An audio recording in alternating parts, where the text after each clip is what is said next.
Hello everyone, I am Sunny your physics teacher. Welcome back to my YouTube channel. Thermodynamics के आज के इस lecture में हमें आइसोकोरिक प्रोसेस को बिल्कुल डीप में पढ़ेंगे। तो आज के इस लेक्चर का हमारा टॉपिक क्या है? Isochoric process. नाम से ही पता चल रहा है गैस का वॉल्यूम कांस्टेंट रहेगा। ठीक है, गैस का वॉल्यूम V नॉट कांस्टेंट रहेगा। मान लो मेरे पास कोई आइडियल गैस है n मोल्स, कोई आइडियल गैस है n मोल्स। तो देखो, आइडियल गैस इक्वेशन को ये आइडियल गैस सेटिस्फाई करेगी। PV is equal to nRT, बिल्कुल करेगी। तो यहां पे वॉल्यूम की जगह V नॉट पुट कर दो। PV not is equal to nRT। तो देखो P बाय T ये कितना आ गया? nR by V not constant आ गया। ठीक है, तो मतलब मान लो मेरे पास आइडियल गैस है n मोल्स, और इस आइडियल गैस की जो इनिशियल स्टेट है वो मान लो क्या है? Pressure P1, volume V not, temperature T1। ये इनिशियल स्टेट है आइडियल गैस की। और इस इनिशियल स्टेट से आइडियल गैस मान लो इस फाइनल स्टेट तक जाएगी। प्रेशर P2, वॉल्यूम उतना ही रहेगा V नॉट, क्योंकि आइसोकोरिक प्रोसेस है ना। और मान लो टेम्परेचर हो गया T2, ये होगी फाइनल स्टेट इस गैस की। ठीक है,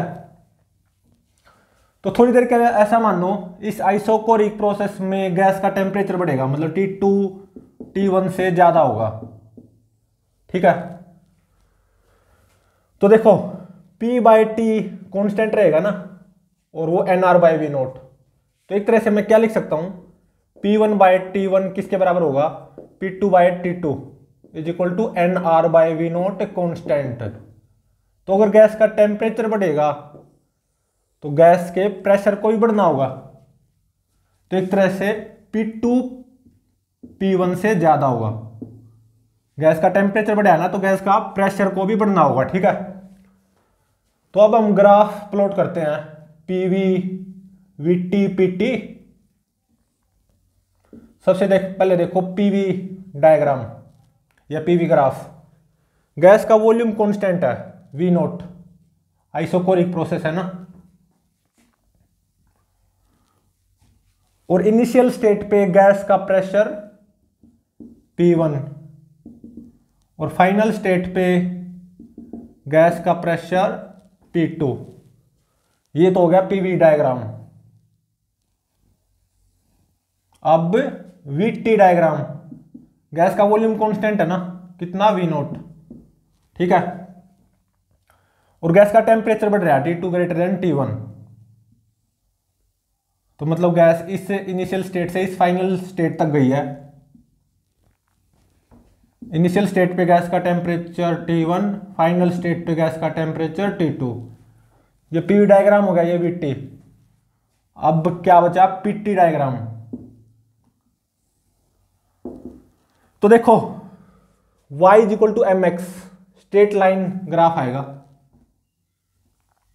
ठीक है, इनिशियल स्टेट पे गैस का temperature T1, pressure P1, final state पे गैस का temperature T2, pressure P2, initial से फाइनल स्टेट।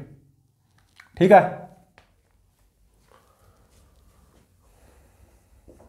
और अब देखो आइसोकोरिक प्रोसेस है ना, गैस का वॉल्यूम कांस्टेंट रहेगा, मतलब dV कितना होगा? 0। ठीक है, तो dW very small work done by gas, वो क्या होता है? PdV। तो ये कितना आ जाएगा? 0। ठीक है, तो obviously work done by gas from this initial state to this final state वो भी 0 हो जाएगा, क्योंकि गैस के वॉल्यूम में तो कोई चेंज आ ही नहीं रहा। ठीक है, और अब देखो du very small amount of change in internal energy of gas, ये क्या आएगा? F/2 NR dt, सही बात है। F क्या degree of freedom of gas, और delta U change in internal energy of gas from this initial state to this final state, ये क्या हो जाएगा F/2 NR डेल्टा T। ठीक है, डेल्टा T क्या है यहां पे T2 - T1, F/2 NR T2 - T1।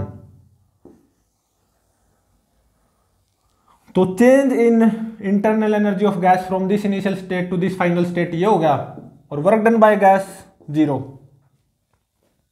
ठीक है, तो देखो delta Q from first law of thermodynamics, वो क्या होता है डेल्टा U प्लस W।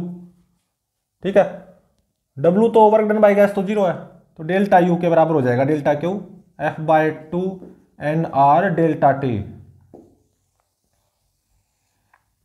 ठीक है, डेल्टा क्यू में भी पॉजिटिव में भी नेगेटिव।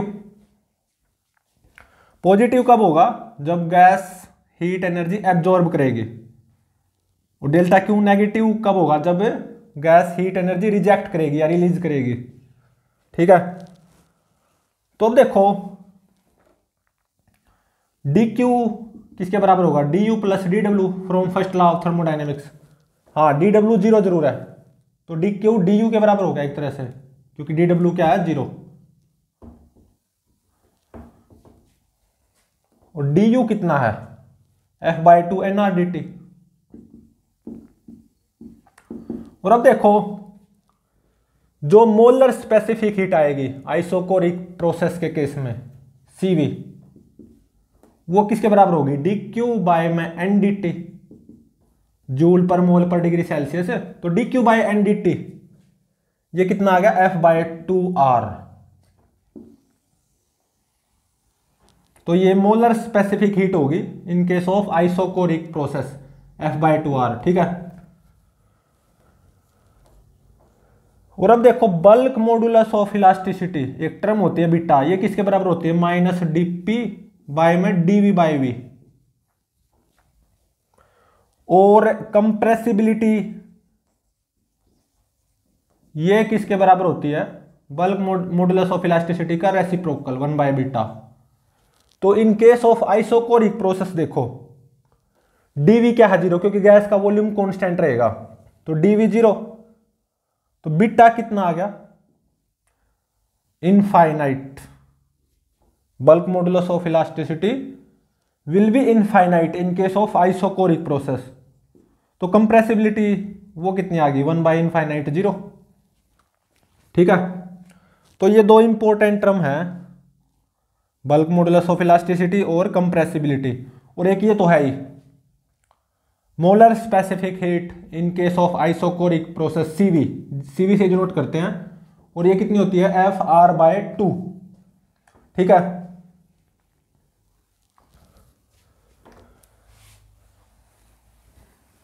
अब हम आइसोकोरिक प्रोसेस को विजुअलाइज करेंगे दो डिफरेंट केसेस में। फर्स्ट केस में जब गैस का टेम्परेचर बढ़ेगा, सेकंड केस में जब गैस का टेम्परेचर घटेगा।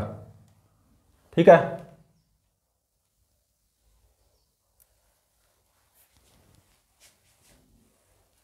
बारी बारी विजुअलाइज करेंगे आइसोकोरिक प्रोसेस को। फर्स्ट केस में गैस का टेम्परेचर बढ़ेगा और सेकंड केस में गैस का टेम्परेचर घटेगा। गैस का वॉल्यूम तो उतना ही रहेगा, ठीक है, क्योंकि आइसोकोरिक प्रोसेस है ना, गैस के वॉल्यूम में कोई चेंज नहीं आ सकता।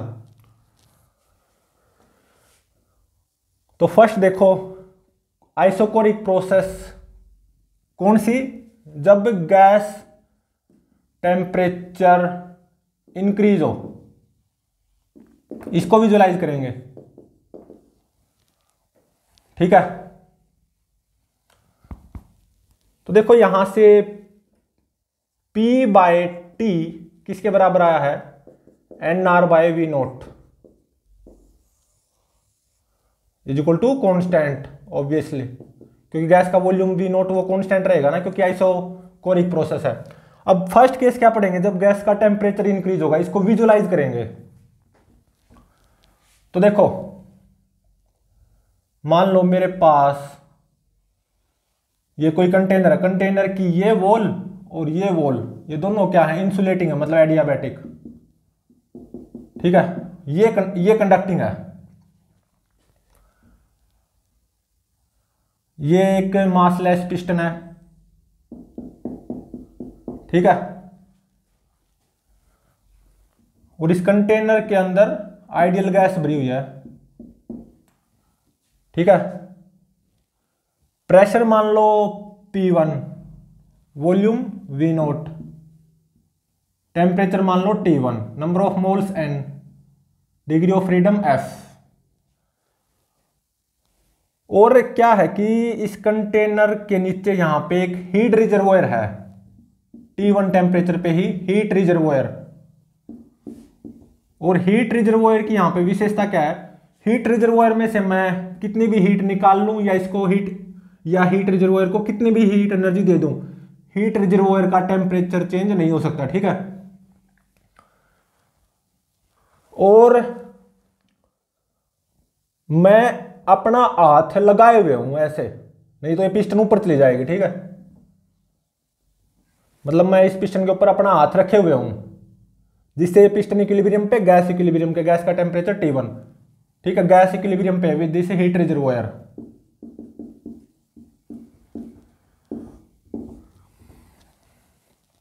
तो अब देखो मैं क्या करूंगा, इस हीट रिजर्वोयर को दूसरे हीट रिजर्वोयर से रिप्लेस कर दूंगा। ठीक है, इस हीट रिजर्वोयर को दूसरे हीट रिजर्वोयर से रिप्लेस कर दूंगा। इस हीट रिजर्वोयर का टेम्परेचर मान लो T2, और मान लो T2 T1 से ज्यादा है। ठीक है, और मैंने इस हीट रिजर्वोयर को इस हीट रिजर्वोयर से यहां पे जस्ट रिप्लेस किया ही है, जस्ट रिप्लेस्ड। ठीक है, तो गैस का वॉल्यूम तो चेंज हो ही नहीं सकता यहां पे, क्योंकि आइसोकोरिक प्रोसेस है ये तो। ठीक है, तो मैंने यहां पे इस हीट रिजर्वोयर को इससे जस्ट रिप्लेस किया ही है, तो गैस का प्रेशर ऑब्वियसली उतना ही होगा, क्योंकि जस्ट रिप्लेस किया ही है ना। तो यहां पे गैस का प्रेशर P1 था, यहां पे भी P1 ही होगा। Volume V0, temperature T1, number of moles N, degree of freedom F। Obviously अपने हाथ से उतना ही दबाव रखा होगा मैंने इस पिस्टन पे, मतलब गैस का प्रेशर उतना ही होगा, क्योंकि मैंने इस हीट रिजर्वोयर को इस हीट रिजर्वोयर से जस्ट रिप्लेस किया ही है, जस्ट। ठीक है, अब देखो क्या होगा, जैसे टाइम पास होगा, एज टाइम पास, तो देखो ये तो बात पक्की है, फाइनली इस गैस को इस हीट रिजर्वोयर के साथ इक्विलिब्रियम पे आना है, और T2 T1 से ज्यादा है। तो इसका मतलब जैसे टाइम पास होगा तो गैस का टेम्परेचर बढ़ेगा। ठीक है, टेम्परेचर बढ़ेगा तो गैस का प्रेशर भी बढ़ेगा, गैस प्रेशर ऑल्सो इंक्रीजेज। बिल्कुल सही है। तो ये मुझे महसूस भी होगा, जैसे टाइम पास होगा ना, तो मुझे करना क्या होगा, इस पिस्टन पे दबाव बढ़ाते जाना होगा अपने हाथ से, क्योंकि गैस का प्रेशर बढ़ेगा। और मैं मतलब मेरे को ऐसा लगेगा कि ये पिस्टन ऊपर आना चाहती है, जैसे टाइम पास होगा ना, मेरे को ऐसा लगेगा कि ये पिस्टन ऊपर आना चाहती है, मतलब गैस का प्रेशर बढ़ेगा। लेकिन आपको गैस के वॉल्यूम को उतना ही रखना है, V0, मतलब इस पिस्टन को ऊपर नहीं आने देना। तो आपको क्या करना होगा, अपने हाथ से दबाव लगातार बढ़ाते रहना होगा जैसे टाइम पास होगा। तो जैसे टाइम पास होगा गैस का टेम्परेचर बढ़ता जाएगा और गैस का प्रेशर भी बढ़ता जाएगा। ये आपको महसूस होगा गैस का प्रेशर बढ़ रहा है, मतलब आपको ऐसा लगेगा कि ये पिस्टन ऊपर आना चाहती है, लेकिन पिस्टन वही की वहीं पे रहे, मतलब गैस का वॉल्यूम उतना ही रहे। तो आपको अपने हाथ से लगातार दबाव बढ़ाते रहना होगा और ज्यादा इस पिस्टन पे। ठीक है,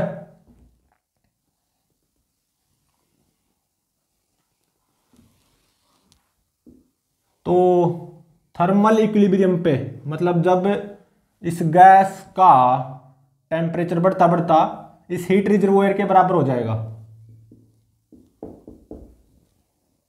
ठीक है, मान लो थर्मल इक्विलिब्रियम पहुंच गया, एट इक्विलिब्रियम। यहां पे गैस का प्रेशर मान लो P2 होगा, वॉल्यूम तो उतने रहना V0, टेम्परेचर T1 से बढ़कर अब T2 हो गया, number of moles and degree of freedom of gas F। ठीक है, तो जैसे टाइम पास होता गया ना, आपको अपने हाथ से इस पिस्टन पे दबाव बढ़ाना होगा। पिस्टन वहीं की वहीं पे रही होगी, वहीं की वहीं पे रहेगी। अगर आप दबाव नहीं बढ़ाओगे ना तो ये पिस्टन ऊपर आती जाएगी, और वो हम नहीं चाहते क्योंकि आइसोकोरिक प्रोसेस है ना। तो मतलब गैस का टेम्परेचर बढ़ेगा, गैस का प्रेशर भी बढ़ेगा, वो आपको महसूस भी होगा क्योंकि आपको अपने हाथ से लगातार दबाव बढ़ाना होगा कि पिस्टन वहीं की वहीं पे रहे। तो देखो मैंने यहाँ पे दो हाथ दिखा दिए, मतलब जैसे टाइम पास होता गया आपको लगातार इस पिस्टन पे दबाव बढ़ाते रहना होगा लगातार। ये दो हाथ मैंने इसलिए दिखाए हैं। ठीक है, तो मतलब एक तरह से यहाँ पे गैस का टेम्परेचर बढ़ेगा, प्रेशर भी बढ़ेगा। ठीक है, तो अब देखो यहां से यहां तक या यहां से यहां तक कुछ भी मान लो, वर्क डन बाय गैस वो क्या होगा, 0, क्योंकि गैस का वॉल्यूम तो उतना ही है कांस्टेंट V0। और यहां से यहां तक गैस का टेम्परेचर बढ़ा है, T1 से बढ़कर T2 हुआ है, तो इंटरनल एनर्जी बढ़ी होगी गैस की, तो change in internal energy of gas positive आएगा। फर्स्ट लॉ ऑफ थर्मोडायनेमिक्स से delta Q, delta U plus W, obviously delta U के बराबर पॉजिटिव आया। डेल्टा क्यू पॉजिटिव आने का मतलब क्या है कि इस गैस ने हीट एनर्जी को एब्जॉर्ब किया होगा फ्रॉम दिस रिजर्वोयर जैसे टाइम पास होता जाएगा। ठीक है, तो जैसे टाइम पास होता जाएगा तो डेल्टा क्यू हीट फ्लो करेगी from this reservoir to this gas, और जब इक्विलिब्रियम पे आ जाएगा, इक्विलिब्रियम आ जाएगी मतलब ये गैस से थर्मल इक्विलिब्रियम पे आ जाएगी विद दिस रिजर्वोयर। और ये भी ध्यान रहे आपको लगातार इस पिस्टन पे दबाव बढ़ाते रहना होगा क्योंकि गैस का प्रेशर बढ़ता जाएगा। ठीक है, इसलिए तो मैंने दो हाथ दिखा रखे हैं, गैस का टेम्परेचर बढ़ेगा, प्रेशर बढ़ेगा। और from this state to this state, from this heat reservoir to gas, कितनी हीट एनर्जी फ्लो हुई होगी, इतनी डेल्टा यू के बराबर, मतलब F/2 डेल्टा टी, मतलब T2 - T1। सही है ना। तो यहां पे गैस का टेम्परेचर बढ़ रहा है, आइसोकोरिक प्रोसेस ही है, गैस का टेम्परेचर बढ़ रहा है, गैस का प्रेशर भी बढ़ रहा है ऑब्वियसली। यहां पे हीट का flow from heat reservoir to gas है, मतलब गैस यहां पे हीट एब्जॉर्ब कर रही है, डेल्टा क्यू पॉजिटिव आया ना। अब देखो दूसरा केस आइसोकोरिक प्रोसेस का, जब गैस का टेम्परेचर डिक्रीज होगा।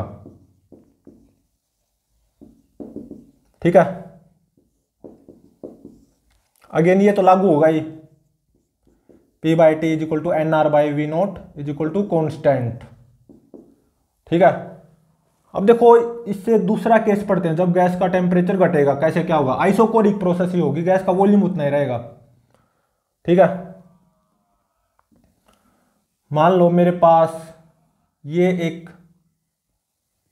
कंटेनर है, कंटेनर की ये दोनों वॉल्स ये क्या है, इंसुलेटिंग मतलब एडियाबैटिक, ये कंडक्टिंग है। ठीक है, और मान लो यहां पे इस कंटेनर के बेस पे एक हीट रिजर्वोयर कनेक्टेड है, हीट रिजर्वोयर का टेम्परेचर मान लो T3 है। ठीक है, और ये भी ध्यान रहे हीट रिजर्वोयर में से कितनी भी हीट एक्सट्रैक्ट कर लो या कितनी भी हीट ऐड कर लो हीट रिजर्वोयर में, हीट रिजर्वोयर का टेम्परेचर चेंज नहीं हो सकता। ठीक है, ऐसा माना गया है। और यहां पे गैस भरी हुई है, इस कंटेनर में आइडियल गैस और ये मासलेस पिस्टन। मान लो यहाँ पे आइडियल गैस का प्रेशर है P3, वॉल्यूम V0 और टेम्परेचर मान लो T3, number of moles N, degree of freedom of gas F। ठीक है, यहां पे ये गैस इस हीट रिजर्वोयर के साथ इक्विलिब्रियम पे, क्योंकि गैस का टेम्परेचर T3 है ना, gas at equilibrium with heat reservoir. ठीक है, तो देखो पिस्टन वही की वहीं पे है और नीचे गैस का प्रेशर है P3, पिस्टन वही की वहीं पे इक्विलिब्रियम पे। ये तो तभी हो सकता है ना जब मैं बाहर से पिस्टन के ऊपर कुछ दबाव डालूं अपने हाथों से। ठीक है, मैंने ऐसे दो हाथ से दबाव डाल रखा है पिस्टन पे और पिस्टन यहीं की यहीं पे है। ठीक है, मतलब मैं अपने हाथों से दबाव डालूंगा तभी तो पिस्टन यहीं की यहीं पे रहेगी एट इक्विलिब्रियम। तो अब देखो मैं क्या करूंगा, यहां पे इस हीट रिजर्वोयर को मैं अचानक दूसरे हीट रिजर्वोयर से रिप्लेस कर दूंगा जिसका टेम्परेचर होगा T4 और मान लो T4 T3 से कम है। ठीक है, ये वॉल्स ऑफ कंटेनर इंसुलेटिंग। ठीक है, तो यहां पे तो मैंने जस्ट रिप्लेस किया ही है, जस्ट रिप्लेस। ठीक है,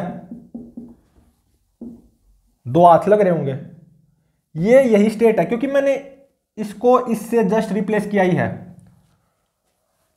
गैस का प्रेशर P3 होगा, volume V0, temperature T3, number of moles N और degree of freedom of gas F, just replace किया ही है। लेकिन देखो T4 T3 से कम है और यह भी है जैसे कि टाइम पास होगा कुछ टाइम के बाद में इस गैस का टेम्परेचर T3 से घटकर T4 हो जाना है, क्योंकि फाइनली इस गैस को इस हीट रिजर्वोयर के साथ इक्विलिब्रियम पे आना होगा ना, ये तो तय है। तो यहां पे जैसे टाइम पास होगा गैस का टेम्परेचर घटेगा, टेम्परेचर घटेगा तो गैस का प्रेशर भी घटना चाहिए, तो गैस का प्रेशर वो भी घटेगा। ठीक है, तो आपको करना क्या होगा, इस पिस्टन पे से दबाव कम करते जाना होगा, लगातार अपने हाथों से दबाव पिस्टन पे कम करते जाना होगा। अगर आप ऐसा नहीं करोगे तो पिस्टन नीचे चली जाएगी, अगर पिस्टन के ऊपर दबाव लगातार आप कम करते नहीं जाओगे, क्योंकि गैस का प्रेशर कम होने लग रहा है ना। ठीक है, अगर आप ये चाहते हो पिस्टन वही की वहीं पे रहे तो अपने हाथों से इस पिस्टन पे दबाव कम करते जाना होगा जैसे टाइम पास होगा। और मान लो ये गैस इस हीट रिजर्वोयर के साथ इक्विलिब्रियम पे पहुंच गई कुछ टाइम बाद। ठीक है, तो जैसे टाइम पास होगा ना, आपको करना क्या होगा, इस पिस्टन पे से लगातार दबाव घटाना होगा, अपने हाथों से दबाव घटाना होगा। इसलिए मैं यहां पे एक हाथ दिखा रहा हूं। ठीक है, यहां पे दो थे, यहां पे एक। मान लो अभी इस हीट रिजर्वोयर के साथ मेरी गैस कुछ टाइम बाद थर्मल इक्विलिब्रियम पे आ गई, गैस का प्रेशर हो गया P4, वॉल्यूम तो उतना ही रहेगा V0, क्योंकि मैं चाहता हूं पिस्टन वहीं की वहीं पे रहे। उसके लिए मुझे क्या करना होगा, जैसे टाइम पास होगा यहाँ पे अपने हाथों से लगातार दबाव कम करते रहना होगा इस पिस्टन पे, क्योंकि गैस का प्रेशर घट रहा है। तो एट इक्विलिब्रियम यहाँ पे गैस का प्रेशर P4, वॉल्यूम तो उतना ही रहेगा V0, टेम्परेचर T4 हो जाएगा ना, इस हीट रिजर्वोयर के टेम्परेचर के बराबर, नंबर ऑफ मोल्स तो गैस के उतने ही, degree of freedom of gas F। ठीक है, तो देखो यहां पे गैस का वॉल्यूम कांस्टेंट आइसोकोरिक प्रोसेस है, मतलब पिस्टन मूव नहीं करेगी। ठीक है, लेकिन अगर आप यहां से यहां अपने हाथों से दबाव कम नहीं करोगे तो पिस्टन नीचे की तरफ मूव कर जाएगी, वो मैं नहीं चाहता। इसलिए अपने हाथों से इस पिस्टन पे लगातार दबाव कम करते रहना होगा। इसलिए तो दो हाथ से मैंने एक हाथ दिखा दिया। ठीक है, तो देखो यहां से यहां वर्क डन बाय गैस कितना होगा 0, क्योंकि गैस का वॉल्यूम तो उतना ही है, वी नॉट कॉन्स्टेंट, पिस्टन वही की वहीं पे है ना। और यहां से यहां गैस का टेम्परेचर घटा है, तो change in internal energy of gas वो नेगेटिव आएगी। और कितनी, F/2nR T4 minus T3, T4 T3 से कम है ना, तभी तो डेल्टा यू नेगेटिव आएगा। ठीक है। और delta Q from first law of thermodynamics, delta U plus W, delta U के ही बराबर हो जाएगा, क्योंकि वर्क डन बाय गैस तो जीरो ही रहना है आइसोकोरिक प्रोसेस में, डेल्टा क्यू नेगेटिव आएगा। ठीक है। अब यहां से यहां, मतलब इस इनिशियल स्टेट से इस फाइनल स्टेट तक डेल्टा क्यू नेगेटिव आया, तो इसका मतलब गैस ने हीट रिजेक्ट की होगी या हीट रिलीज की होगी। तो मतलब इस इनिशियल स्टेट से इस फाइनल स्टेट तक, from gas to this heat reservoir, heat energy का फ्लो होगा। और कितनी, मोड ऑफ डेल्टा क्यू, क्योंकि डेल्टा क्यू नेगेटिव है ना। ठीक है। तो ये था आइसोकोरिक प्रोसेस, जब गैस का टेम्परेचर घटेगा, गैस का टेम्परेचर घटेगा तो गैस का प्रेशर भी घटेगा। और ये केस था जब आइसोकोरिक प्रोसेस में गैस का टेम्परेचर बढ़ेगा, गैस का टेम्परेचर बढ़ेगा तो गैस का प्रेशर भी बढ़ेगा। ठीक है। वॉल्यूम उतना ही रहना, पिस्टन वहीं की वहीं पे। ठीक है। तो ये थी हमारी आइसोकोरिक प्रोसेस, बिल्कुल डीप में, डिटेल में। तो प्लीज चैनल को लाइक, शेयर और सब्सक्राइब जरूर करें।